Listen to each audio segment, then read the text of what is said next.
ఏ పవన్ నహి ఆంధీ హై అన్నాడు. అంటే పవన్ అంటే గాలి, ఇది మామూలు గాలి కాదు, పెను తుఫాను.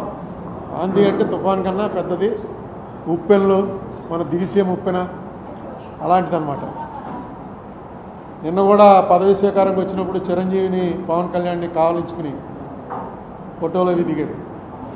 కారణం ఏంటంటే పవన్ కళ్యాణ్ గారు చాలాసార్లు చెప్పారనుకోండి, ఆయన వెళ్ళి తాపత్రయపడకపోతే ఈ ఎలియన్స్ కుదిరేది కాదు.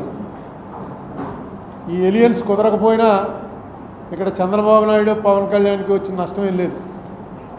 ఏమో ఇంకా బీజేపీతో లేకపోతే ఇంకా 1-2 సీట్లు పెరిగినేమో కూడా. మోడీకి మాత్రం ఈ ఎలియన్స్ లేకపోతే ఏమోనో రిజల్ట్ వచ్చాక తెలిసింది. 293లో 21 తీసేస్తే 1 సీట్ ఎక్స్ట్రాలో ఉంటాడు. 1-2 వచ్చిన వాళ్ళు దాదాపుగా 30 మంది దాటున్నారు. అసలు మోడీ గారు ప్రధానమంత్రి అయ్యేవాడా లేదా అని కూడా అనుమానం వస్తుంది. ఇక్కడ 3 పార్టీలు కలిసి పోటీ చేశాయి కాబట్టే మోడీ గారికి స్మూత్గా మళ్ళీ ప్రధానిగా పదవి స్వీకారం చేసే అవకాశం వచ్చింది.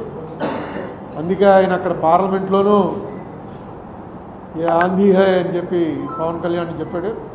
ఇక్కడ కూడా వచ్చి వేరే ఫోటో సెషన్ చిరంజీవి పవన్ కళ్యాణ్ తోటి ఆయనే ఫోటోలు తీసుకుని, ఎందుకంటే కరెక్ట్గా ఆయనకి తెలిసింది ఆ రోజున కనుక పవన్ కళ్యాణ్ కాళ్ళ వేళ్ళ పడ్డాడో కాలర్ పట్టుకున్నాడో ఏం చేశాడో కానీ పవన్ కళ్యాణ్ మాటని అంగీకరించబోయినట్టయితే ఈవేళ నా పరిస్థితి ఇది కాదురా బాబు అన్న సంగతి మోడీ గారికి తెలిసింది. అలాగే పవన్ కళ్యాణ్ కూడా ఎన్నోసార్లు మనకి ఇక్కడ ఆంధ్రప్రదేశ్ మీటింగ్లో చెప్పాడు ఆయన, ఈ ఏలియన్స్ అవడానికి నేను ఎన్ని పాటలు పడవలసి వచ్చిందో, ఎన్ని మాటలు పడవలసి వచ్చిందో అని. మొత్తానికి సక్సెస్ఫుల్గా ఈవేళ ఉన్న సినేరియోలో ఆంధ్రప్రదేశ్కి రావాల్సినవి ఏవైతే ఉన్నాయో ఆ రావాల్సినవన్నీ కూడా తీసుకోవడానికి ఇంతకుముందు మనకు డినై చేసింది. అన్నిట్లోకి చాలా దారుణంగా డినై చేసింది ఏంటంటే, విడిపోయిన వెంటనే చంద్రబాబు నాయుడు గారి ప్రభుత్వం సుమారు 30,000 కోట్ల రూపాయలు రెవెన్యూ డెఫిసిట్ మాకు వస్తుంది, అది ఇందులో కూడా పెట్టారు, యాక్ట్లో కూడా పెట్టారు అని చెప్పంటే దాన్ని 3,000కో 4,000కో కుదించేశారు. అది మొన్న జూన్ 2వ తారీఖున కరెక్ట్ ఫిగర్స్ కూడా ఇచ్చాను మీకు.